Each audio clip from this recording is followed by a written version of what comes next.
सोचिए ना कि एक नकारात्मक व्यक्ति के लिए आईटीआई सकारात्मक है, तो एक सकारात्मक व्यक्ति के लिए कितना सकारात्मक। पथ योजना को लेकर बहुत सारे विवाद उत्पन्न हुए थे। इसके बीच हम टेक्निकल लेकिन भारत जो देश है उसमें सब लगभग 65% जो लोग हैं वो युवा हैं। बहुत सारे बच्चे होते हैं, किसी के कहने पर आईटीआई कर लेते हैं, उनको अपना लक्ष्य के बारे में मालूम नहीं रहता है कि हम आईटीआई कर रहे हैं, इस वजह से कर रहे हैं, हम फिक्स नहीं कर रहे हैं। अभी भी कितने बच्चे हैं जो आईटीआई कर बेकार पड़े हुए हैं, उनके बारे में क्या बोलना चाहिए? आप देखना शुरू कर दी है MSC न्यूज, मैं अरुण कुमार। अभी हम गोपालगंज के एक टेक्निकल इंस्टीट्यूट में मौजूद हैं, यानी ITI में मौजूद हैं। अब यहाँ के डायरेक्टर संजीत सर मेरे पास मौजूद हैं। और अभी आपने देखे होंगे, सुने होंगे कि अग्नि पथ योजना पर लेकर बहुत सारे विवाद उत्पन्न हुए थे। इस बहुत सारे अपडेट आ रहे हैं कि टेक्निकल इंस्टीट्यूट में यानी जो लड़का ITI किए हुए हैं उनको कुछ खास बोनस के रूप में यानी कुछ खास बेनिफिट होने वाला है। वो बेनिफिट क्या होने वाला है और इसके बहुत सारे बात सर से होगा, मौजूद है सर के पास, तो हम सर के माध्यम से जानना चाहेंगे। सबसे पहले सर आपका बहुत बहुत स्वागत है। आपका भी हमारे ITI में स्वागत है। अग्निपथ योजना जो है सरकार का एक ऐसा योजना है जिसके बारे में कई तरह का वाद विवाद हुआ, लेकिन 17 साल से लेकर 21 साल के युवा के लिए ये वरदान ही है। जी जी। और जहाँ तक तकनीकी शिक्षा की बात है, जो छात्र तकनीकी शिक्षा में, क्योंकि पहले भी मिलिट्री इंजीनियरिंग सर्विसेज में बहाल होते थे छात्र, तो वो उनकी भी पात्रता के लिए ITI की आवश्यकता थी। क्योंकि अग्निपथ आ जाने से ये चीज़ें खत्म हो रही हैं, लेकिन फिर भी भारत सरकार ने उन सभी छात्रों को जो ITI में किए हैं, अगर उन्होंने 2 वर्षीय कोर्स किया है तो उन्हें 40 अंक का बोनस दिया जाएगा। अगर वो 1 वर्षीय कोर्स करके रखते हैं तो उन्हें 30 अंक का बोनस अंक उनको प्रदान करेंगे। इस 40 अंक का 30 अंक बोनस किस रूप में मिलेगा? ये इस तरीके से मिलेगा कि सपोज कीजिए कि अग्निवीर के अग्निपथ योजना में अगर किसी छात्र को 400 अंक प्राप्त हुआ है, अगर किसी छात्र को अगर 400 अंक प्राप्त हुआ है तो उसे 40 अंक और बोनस के रूप में ITI के सर्टिफिकेट के नाम पर भारत सरकार उसको प्रदान करेगी। और ये सारे छात्र जो हैं वो चाहे वो एयरफोर्स हो, चाहे वो आर्मी हो, चाहे वो नेवी हो, उसका जो तकनीकी प्रकोष्ठ होता है, जो तकनीकी विभाग होता है, उसमें इन छात्रों को बहाल किया जाएगा। और सर आपके नज़र से, जैसे बहुत सारे स्टूडेंट बोलते हैं कि 4 ही साल, क्या टेक्निकल में भी 4 साल लागू होगा? जी, जो भी योजना है वो उसी अमलीजामा में रहेगा जो पूर्व में भी रहा है और जिसका भारत सरकार ने ड्राफ्ट तैयार किया है। और इसमें से भी 25% छात्र हैं वो रिटेन किए जाएंगे।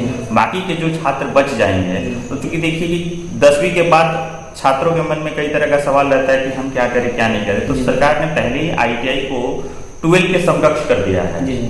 12 का समकक्ष का मतलब हुआ कि इंटर साइंस विथ मैथ, उसके समकक्ष कर दिया है। और उसकी समकक्षता के बाद अगर आप अग्निपथ में जाते हैं तो वहाँ आप डिप्लोमा भी कर सकते हैं अगर आप पढ़ना चाहते हैं तो। अगर आप आगे रिटेन नहीं होते हैं, अगर आगे आप रिटेन नहीं होते तो आपको एक इकोनॉमिकल असिस्टेंस मिलेगा। चूंकि आप तकनीकी शिक्षा के बारे में समझते हैं, तकनीकी ज्ञान आपके पास है, आप कुशल कारीगर हैं, तो आप आगे जो ओपन मार्केट है, खुला बाजार है, उस बाजार में आप आगे कोई भी कारोबार करके अपने जीवन यापन को सुदृढ़ बना सकते हैं। तो इसमें ITI का जो छात्र है उसको एक ये एडवांटेज है। एक एडवांटेज है सर। 25% जो बोल रहे हैं आप, तो 25% क्या है, सबको मिलेगा? देखिए, भारत सरकार की जो ये 25% छात्रों का जहां तक भारत सरकार ने इसका ये किया है, देखिए हम फिक्स करेंगे 25%। हाँ, उसका क्या तात्पर्य है? उसका तात्पर्य ये आप समझ सकते हैं इस तरीके से कि जिस तरीके से ITI के छात्र जो पहले ITI करते थे तो उनका रेलवे में, BHEL में भारत सरकार का, इंडियन ऑयल कॉर्पोरेशन में, ऑर्डिनेंस फैक्ट्री में, इन सभी फैक्ट्रियों में एक अप्रेंटिसशिप की सुविधा दी जाती है, जिसमें छात्रों को अप्लाई करना रहता है। उनके मार्क्स के बेसिस पे, रिटन के बेसिस पे उन छात्रों को वहाँ पे तकनीकी शिक्षा का एक अप्रेंटिसशिप दिया जाता था, प्रशिक्षण दिया जाता था। अगर आप इसको इस नजरिए से देखें कि आप एक भारत के नागरिक होने के नाते आपको एक मिलिट्री ट्रेनिंग मिल गई, उस मिलिट्री ट्रेनिंग के बदल आपको कुछ रेम्यूनरेशन मिला और आपको रिटायरमेंट मतलब 4 साल के बाद अगर आप रिटेन नहीं होते हैं तो आपको एक कॉर्पस मिला जो लगभग 11-11.5 लाख रुपए के आसपास में है।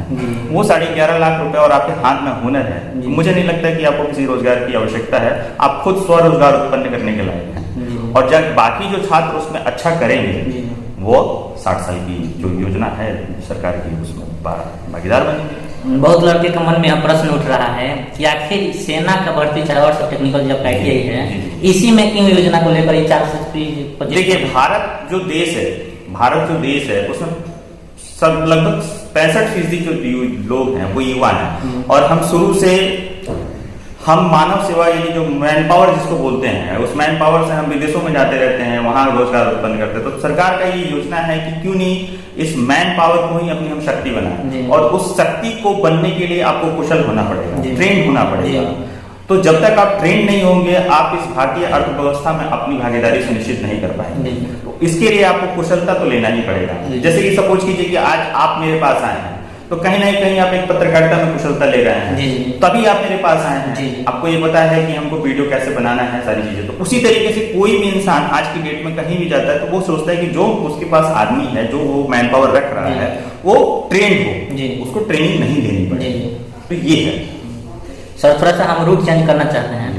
10th बाद ITI करते हैं बच्चे, बहुत सारे बच्चों को कन्फ्यूजन रहता है कि 10th बाद हम 12th करें कि ITI। आपके नजर से क्या बेस्ट है? देखिए, अगर आपकी आर्थिक स्थिति और आपका ज्ञान, इंसान सारी चीजों से झूठ बोल सकता है पर अपने आप से नहीं बोल सकता है।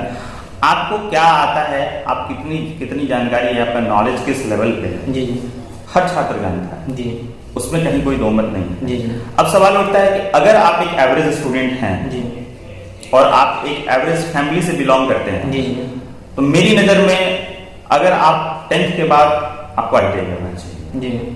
उसमें आप जिस भी ट्रेड से करें उस ट्रेड से ITI करें। ITI करने के बाद आप जो है उसमें आपके कई रास्ते खुल गए।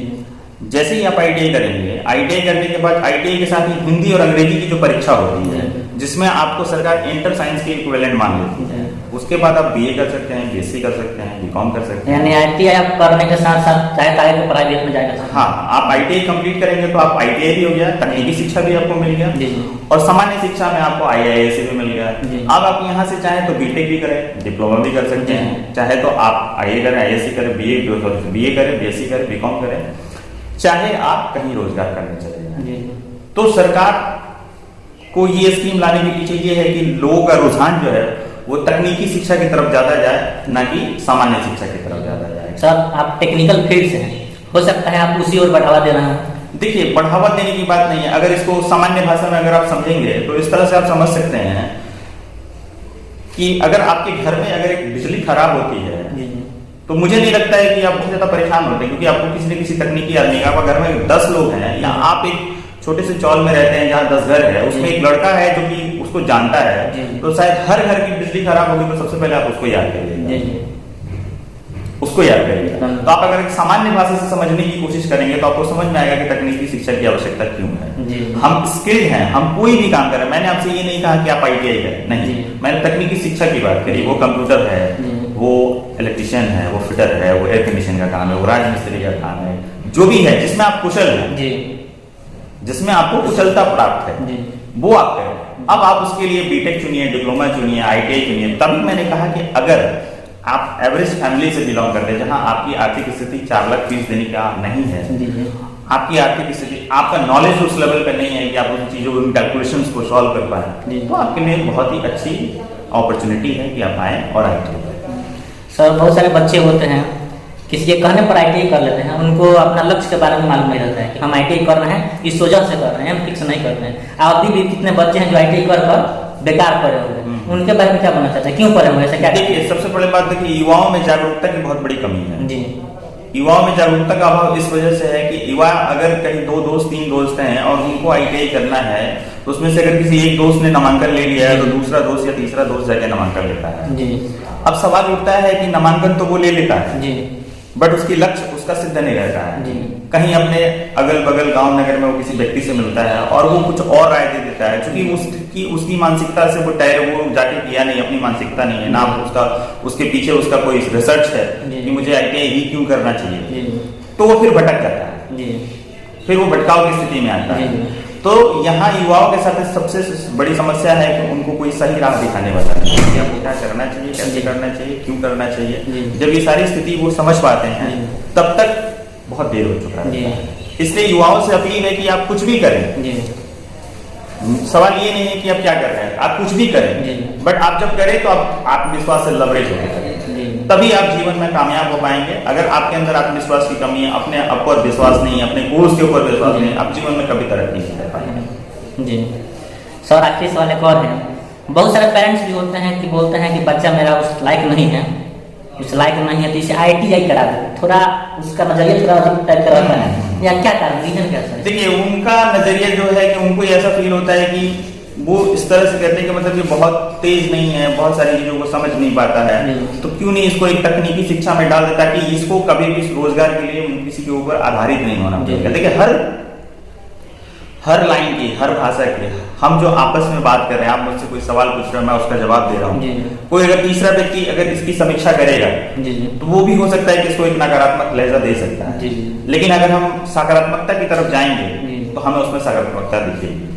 तो जहां तक माँ बाप का सवाल है, चूंकि वो लोग जो हैं वो सारी चीजें नहीं करते हैं, तो वो चूंकि वो बच्चा नहीं पढ़ रहा होता तो वो सोचते हैं कि चलो नहीं पढ़ रहा है, इसको ITI करा देते हैं, ये कुशल हो जाएगा, जब स्किल्ड हो जाएगा तो बेचारा कहीं भी रोजगार इसको मिल जाएगा और अपने बाल बच्चे यानी अपने परिवार का ये भरण पोषण कर पाएगा। यहाँ एक ये सकारात्मक पक्ष है। अब नकारात्मक पक्ष की बात करेंगे तो नकारात्मक पक्ष है कि वो ये समझ के करते हैं कि ये कुछ नहीं करेगा तो ITI करेगा। तो सोचिए ना कि नकारात्मक व्यक्ति के लिए ITI सकारात्मक है, तो एक सकारात्मक व्यक्ति के लिए कितना सकारात्मक होगा, ये समझने का जरूरत है। जैसे एक नकारात्मक आदमी है जिसको कहीं कुछ नहीं होना है, तो उसके माँ बाप कहते हैं कि ITI करा दो। तो अगर एक सकारात्मक व्यक्ति, एक सकारात्मक छात्र जो वाकई में कुछ करने लायक, अगर वो इसको करेगा तो वो कितना जीवन में आगे बढ़ेगा। तो समझने योग्य बातें ये है। आखिरी में सर, उन बच्चों को जो टेक्निकल कोर्स कर चुके हैं उनके बारे में क्या बोलना चाहते हैं? देखिए, हम उनको यही बोलेंगे कि अगर आप सरकारी नौकरी के पीछे भाग रहे हैं या उनकी तैयारी करने से तो बिल्कुल करिए, लेकिन मेरा आप लोगों से ये अपील है कि अगर आप ITI का प्रशिक्षण ले लिए हैं, किसी भी संस्थान से लिए हैं, पहले सीखने पे जोर दीजिए। तकनीकी शिक्षा का मतलब होता है कि आपके हाथ में हुनर होना चाहिए, और उस हुनर का उपयोग करके कहीं ना कहीं आप रोजगार ग्रहण कीजिए, अपने आप को पॉलिश करिए, ताकि उसके बाद जो रोजगार होगा और जो आपकी उपलब्धि होगी वो एक अलग लेवल पे होगी। ये इंतजार मत कीजिए कि सरकारी नौकरी होगा। आप तैयारी करते रहिए, 1 साल तैयारी कीजिए, उसके बाद मुझे नहीं लगता कि आपको किसी तैयारी की जरूरत है, उसके बाद आपको सिर्फ सेल्फ स्टडी की जरूरत है, वो आप नौकरी करके भी कर सकते हैं। तो तकनीकी आदमी अगर बैठता है तो भारत की तरक्की में वो सहयोग नहीं करता है, बल्कि उसको नीचे ले जाता है। इसलिए जो भी तकनीकी कुशल कारीगर हैं, मेरी उनसे अपील है, आपके माध्यम से उनसे अपील है कि आप इस भारत को बनाइए। जिस तरीके से चीन को लोगों ने चीन बना दिया, उसी तरह से भारत के लोग जो है तकनीकी शिक्षा प्राप्त करके जिसको चीन से भी आगे ले जा सकते हैं।